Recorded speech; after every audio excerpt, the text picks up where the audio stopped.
Welcome back. We are looking today at a topic that I think hits home for every single expert out there, no matter what your field is. How do you break through that invisible income ceiling? Right. You're good at what you do, you work hard, you put in the hours, but eventually your income it hits a wall. And that wall is always built from the same thing, time. You run out of it. Exactly. So today, we're zeroing in on quantity surveying consultancy.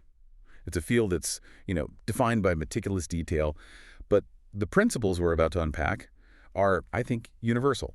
They're the key to moving from just being a necessary vendor to becoming a highly compensated strategic partner. I mean, that's the very definition of a true six-figure consultant. That is the critical pivot. And what's so striking in the source material we looked at is just how clear the blueprint is for QS professionals.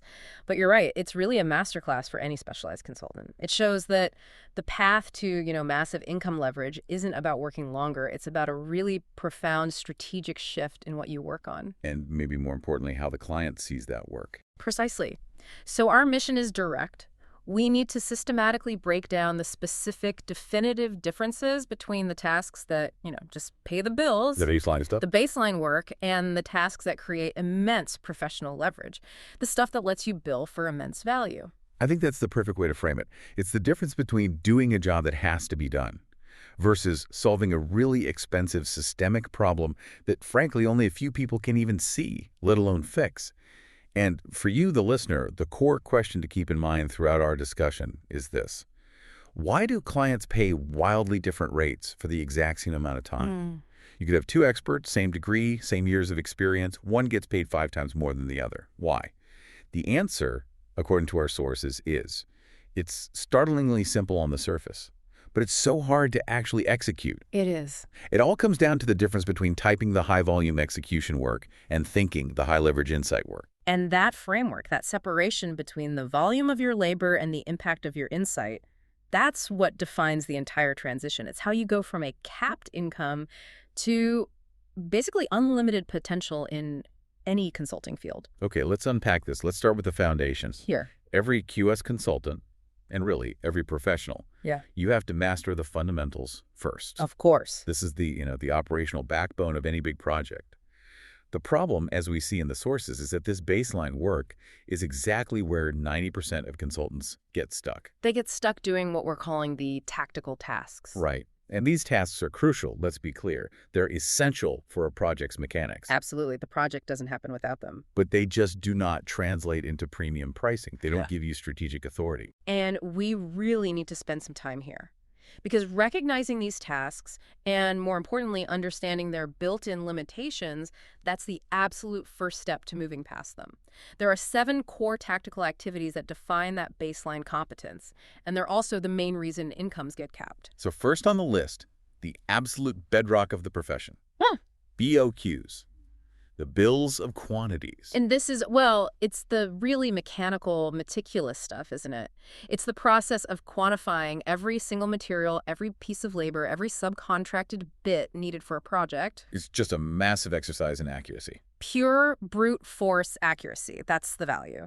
The client needs to know that the number of cubic meters of concrete is correct, but fundamentally the task is procedural.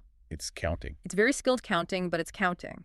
It requires high technical competence, but almost zero strategic creativity. It's not financial architecture. And closely related to that, you have takeoffs. Right, the detailed measurement part. Yeah. You're translating drawings or 3D models into quantifiable numbers. Again, accuracy is everything. But it's still a standardized process. It's raw data extraction. And because it follows standardized rules of measurement, it's highly comparable across different consultants. And that comparability is the problem, isn't it? That's the first crack in the income ceiling.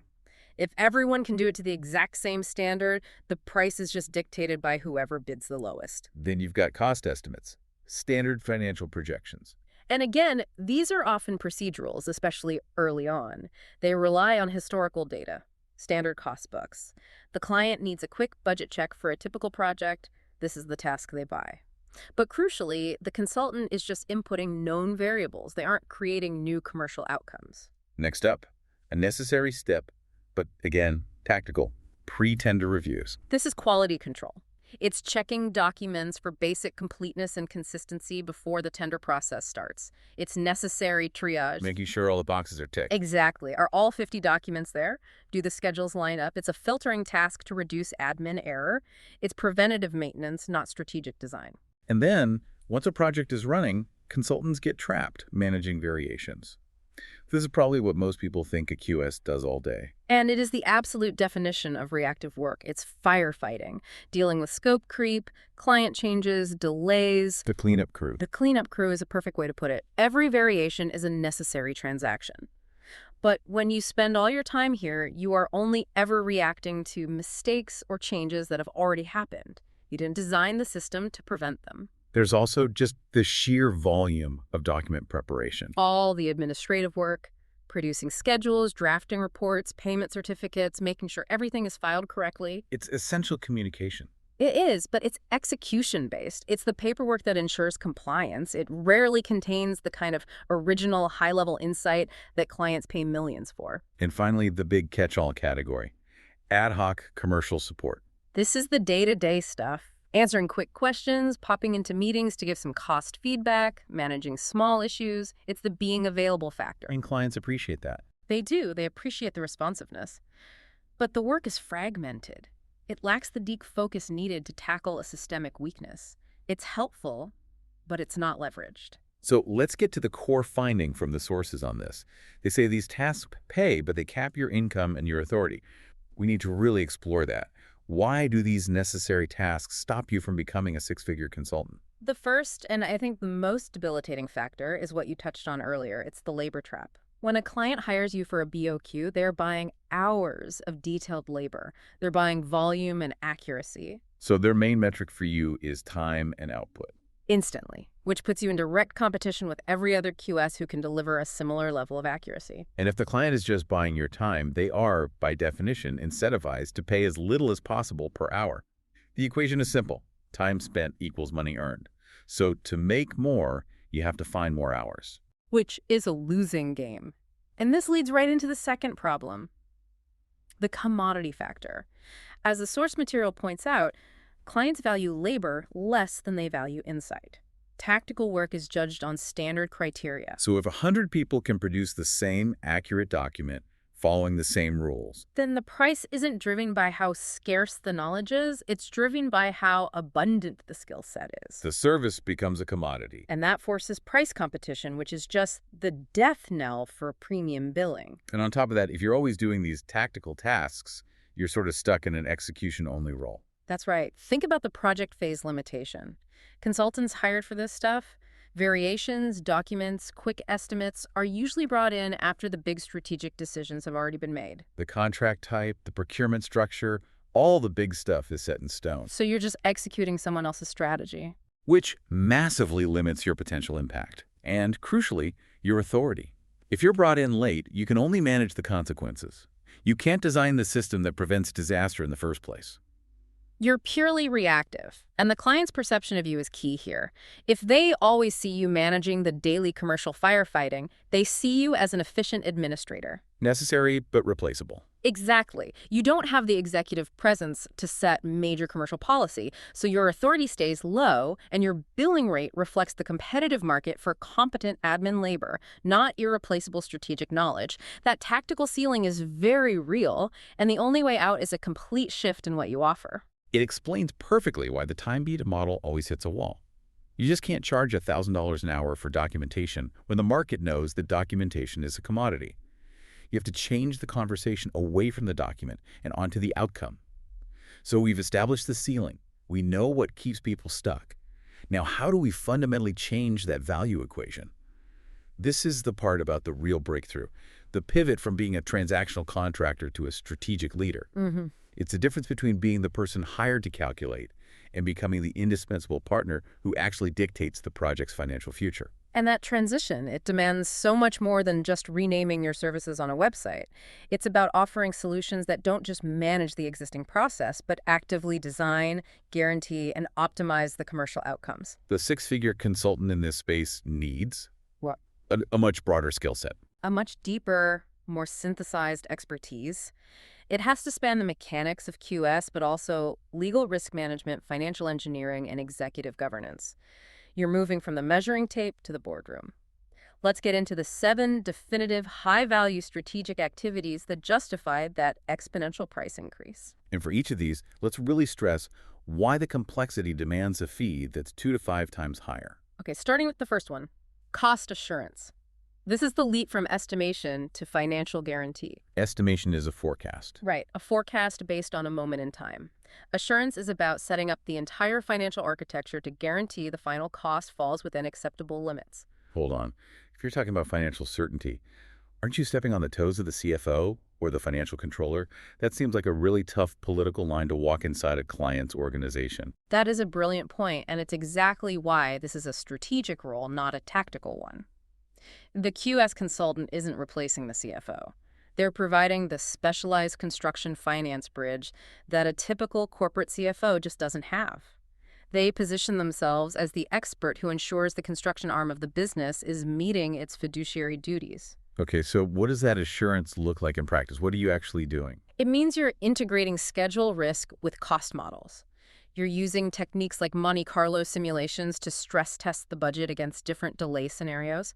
It means auditing the payment terms in subcontracts, not just approving payments, but making sure the clauses don't create a huge liability for the client down the line. So it's much more than just checking the numbers. Oh, it's about challenging the whole philosophy of the budget. Is the contingency realistic?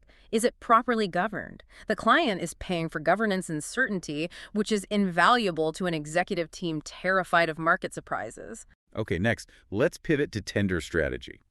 This is much more than just preparing the documents for tender, which was the tactical step. Absolutely.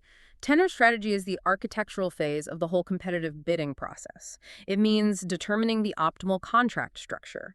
Should this be a fixed price contract, a target cost? Should we use a standard form or something heavily bespoke? You're making those big calls up front. And you're doing deep market analysis, identifying which contractors are best positioned, not just commercially, but culturally. The strategic QS uses the contract terms to intentionally push risk away from the client and secure the best possible position from day one. The strategy dictates the outcome before a single document even goes out. Okay, here's where it gets really interesting for me, especially around risk. Let's talk about commercial risk audits. A tactical consultant deals with one variation after it happens. A strategic risk auditor deals with the system that produces those variations in the first place. That's the perfect distinction. It's a comprehensive, proactive, almost forensic analysis of the client's risk exposure across the whole project lifecycle, not just reacting to an immediate threat. It means reviewing all their commercial processes, from how they vet suppliers to how they handle final accounts, to find hidden liabilities and contractual weaknesses. Can you give an example of that? Sure. The auditor might find that their standard subcontract payment timelines create a huge, unnecessary cash flow risk for the client, or that their standard indemnity clauses are legally weak and wouldn't hold up in a dispute. So you're basically stress testing the organization's entire commercial immune system. Precisely. You're delivering a financial vulnerability assessment, and you don't just point out a problem. You trace it back to the company policy or the contract template that caused it, and then you recommend a systemic fix. That's high value because you're finding problems that could cost tens of millions before they ever happen. Now let's go into the really high-stakes arena, claims advisory. This is where general QS knowledge has to meet specialized legal and forensic expertise. Claims advisory is about giving expert guidance on complex disputes that could be heading for adjudication or even litigation. This is way beyond just calculating the cost of a delay. It is. It requires 2 advanced disciplines. First is forensic scheduling or delay analysis. Okay. You're meticulously tracing how changes or client actions impacted the timeline. That means you need to understand really complex delay methodologies. The second is quantum analysis. Forensic costing. Exactly. Building a legally defensible financial case for the costs that resulted from that delay. This means you're deep in contract clauses about loss and expense. We're talking about going from calculating small errors to being an expert witness in a multi-million-dollar arbitration. The fee is high because the entire financial outcome of that dispute hinges on the quality of your advice. Okay, let's move to something that sounds less about crisis and more about long-term improvement. Procurement optimization. This moves you squarely into management consulting territory, which is why it commands a strategic price. Procurement optimization isn't about one project. It's about redesigning how the client buys everything goods, services, labor across their entire capital program. So you're tackling deeply embedded habits in the organization. And a lot of resistance. That's the key. The consultant is paid not just for the plan, but for the ability to drive complex organizational change. How does that create value? Well, for instance, instead of running 20 separate tenders for 20 similar projects, the strategic QS might design and implement a multi-year framework agreement with a few key suppliers. The savings from that systemic shift through economies of scale, lower transaction costs, guaranteed pricing are immediate, and they recur year after year. The value delivered is a permanent upgrade to the client's entire operation. And what about budget certainty pathways? Yeah. That phrase alone just sounds high level and confident. It does, and it signifies delivering financial peace of mind, which is arguably the most valuable service you can sell to a board of directors. It involves creating defined methodologies and governance guardrails designed specifically to make sure the budget holds up, from the first sketch to the final handover. Can you give us a sense of what tools are involved there? Absolutely. This goes beyond traditional estimating. You're using techniques like parametric estimating, where the cost model is based on historical data and key project metrics, not a detailed takeoff. You're building a really robust, multi-layered contingency structure using those sophisticated risk simulations we talked about before. For a CEO or CFO managing a whole portfolio of projects, that certainty, that predictable path is priceless. And finally, the ultimate strategic role. Project commercial leadership. This is the definitive six-figure consultant role. This person is the central financial and commercial decision maker on a complex, high-stakes project. They don't just manage the QS team, they oversee everything: commercial contract strategy, procurement, claims, governance, and they often report directly to the client's executive leadership. So they become the project's financial sheriff, so to speak. Exactly. The ultimate fiduciary guardian of the project's bottom line. This position demands executive presence, deep judgment, and the ability to blend technical QS skill with real leadership. The consultant in this role isn't measured on the hours they spend typing. They're measured on one thing: the project's successful commercial delivery. This shift from input to outcome is the final pivot. You stop selling time and you start selling guaranteed high-impact value. What's so fascinating here is how these roles completely flip the relationship with the client. The tactical consultant gets asked, how quickly can you calculate this variation? The strategic consultant gets asked, how do we save $5 million on the next phase and avoid any legal disputes? One is constrained by the clock. The other is constrained only by the size of the problem they're hired to solve. And that transition is everything. It is. You stop reacting to commercial failures and you start designing resilient commercial systems that prevent those failures from ever happening in the first place. That is the essence of the strategic workthrough. Okay, we've established that this pivot can increase your revenue by 2 to 5 times without working more hours. That isn't magic, it's leverage. And I think it's the core aha moment that separates the average consultant from the true strategic partner. So we need to really spend some time analyzing the 6 pillars from the sources that explain and justify this huge premium. Understanding these 6 reasons is so crucial because they give the consultant the language and the data to justify their fees with confidence. This isn't just about charging more, it's about delivering proportionally more value. Let's start with the first pillar, which is all about scale. The impact is higher. The leverage is just massive. A tactical error, a miscount on a BOQ, a calculation mistake, that might cost the client, what, $10,000, $20,000? Something localized and fixable. Right. But strategic decisions operate on a completely different scale. If you're designing the cost assurance methodology on a billion-dollar infrastructure project, a mistake isn't thousands, it's tens or even hundreds of millions. Exactly. Let's use a real example. A strategic consultant doing procurement optimization might find a flaw in a standard contract that's creating a systemic risk of overpayment. They fix it, and it saves the client 2% on $500 million of annual spending. That's $10 million every year. $10 million in demonstrable recurring value. So when you're negotiating a fee against that, a fixed fee of, say, $250,000 for the consultant is seen as a tiny investment for an enormous ROI. You're paid in proportion to the size of the risk you manage or the profit you unlock. That makes perfect sense. Okay, pillar number 2 is critical for pricing. Fewer QSs can deliver it. Scarcity. This is the supply side of the equation. Tactical skills are taught in college, and you hone them with practice. They're technical skills. But strategic work like tender strategy or claims advisory requires a true synthesis of skills that is genuinely rare. And what are those specific skills that create that scarcity? It's the blending of different disciplines. For example, a great claims advisor has to merge deep QS technical knowledge, the quantum with forensic data analysis for the schedule, and quasi-legal interpretation of the contract. It's not one skill, it's three or four at a very high level. Exactly. A procurement optimization consultant needs QS expertise, sure, but also change management and the kind of advanced negotiation skills you'd find in a top-tier corporate strategist. That combination of insight and executive experience is not common. And when you have scarcity, the expert can dictate the price. You just sidestep the commodity price pressure completely. The third pillar brings us back to the core mantra. Clients value insight over labor. This has to be the biggest psychological hurdle for consultants to get over. It is. It's a complete shift in perceived value. The client isn't worried about the hours you spend typing up a commercial risk audit report. No. They're worried about the $50 million liability hidden in their subcontracts that they don't even know exists. They are paying for the thinking, the critical analysis that finds the hidden danger and gives them the fix. So what they're really buying is confidence. Absolutely. They're buying the confidence that their project will succeed financially, and they're paying for it because they don't have the specialized framework to achieve it themselves. A tactical task might deliver 100 pages of accurate data. A strategic task delivers one key insight that saves the project. That one insight is worth infinitely more than the data. And that leads right to the fourth and maybe the most liberating point. You're judged on outcomes, not hours.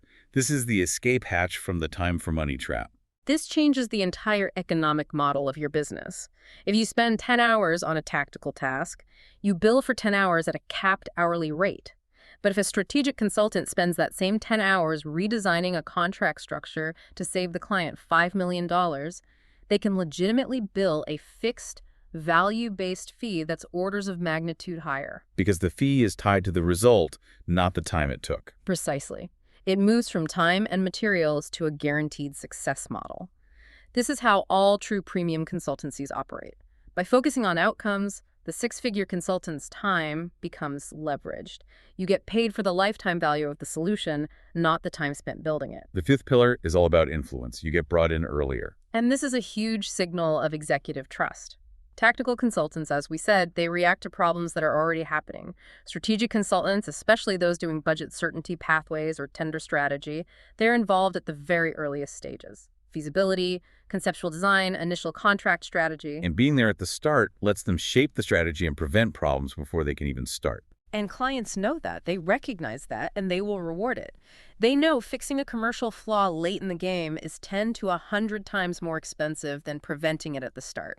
So that early involvement is a massive value add. And it also embeds you as a strategic decision maker, not just a technician. You move from the project site office to the top floor planning room. Which leads to the final pillar, which ensures this isn't a one-off project, but a long-term relationship. You become indispensable. When a consultant provides project commercial leadership or completely overhauls the client's procurement function, they embed themselves so deeply into the client's decision-making structure. That getting rid of them would be a major disruption. A genuine disruption to the client's financial trajectory. You are no longer a transactional vendor. You become a critical, specialized part of the client's executive team. This high switching cost protects your rate and guarantees repeat business. Absolutely. Their analysis becomes the foundation for multi-million-dollar decisions. They go from providing a service to providing strategic oversight. They become a trusted, indispensable partner. And when that happens, price resistance just melts away because your fee is no longer seen as an expense. It's seen as a guaranteed investment return. So if we connect this to the bigger picture, what the source material confirms is that strategic consultants are not expenses. They are profit accelerators and advanced risk managers. They're either generating new revenue or preventing massive project-killing losses. The difference between a high-volume capped-income consultant and a high-value uncapped six-figure consultant is purely a matter of repositioning your expertise around leverage, impact, and scarcity. Yes. It requires the consultant to stop focusing only on the mechanics of construction and start focusing on the commercial and financial strategy of the client's entire business. You have to sell the outcome, not the effort. #check outro. So, To summarize the entire spectrum we've covered, on one side you have the tactical tasks, your BOQs, takeoffs, variations. They're essential labor, but they cap your authority and income because, well, they're a commodity. And then on the other side, you have these strategic tasks, commercial risk audits, tender strategy, project commercial leadership. These are insight driven, they require multidisciplinary expertise, and they deliver high stakes, leveraged impact. And the source material is just unequivocal on this. Clients will always pay exponentially more for definitive thinking than they will for detailed typing. So what does this all mean for you, the listener, whatever your field is? The principle applies everywhere. Your professional breakthrough, your ability to go from a capped income to a really high-value stream, it comes entirely from shifting your focus. Shifting away from executing tasks, the labor part, and toward influencing strategy and maximizing your leveraged impact, the insight part. We really encourage you to audit your own professional activities this week. And be honest about it. Where is your time going? How much of it is spent on detailed execution that someone else could automate or outsource or commodify? Find your typing tasks. And then you can channel that energy and that freed up time into the thinking tasks, the complex, high leverage problems that only your unique synthesis of skills can solve. If this single defined shift can increase your revenue by 2 to 5 times without increasing your hours, what is the real cost you are paying right now by staying laser focused on tactical work alone? That cost isn't just lost income, it's lost professional authority. It's the lost opportunity to truly shape the outcomes of the projects you care about most. The path to becoming that indispensable, high-value strategic partner starts today with that audit. Find your typing tasks and pivot ruthlessly towards your thinking tasks. Until next time, think strategically.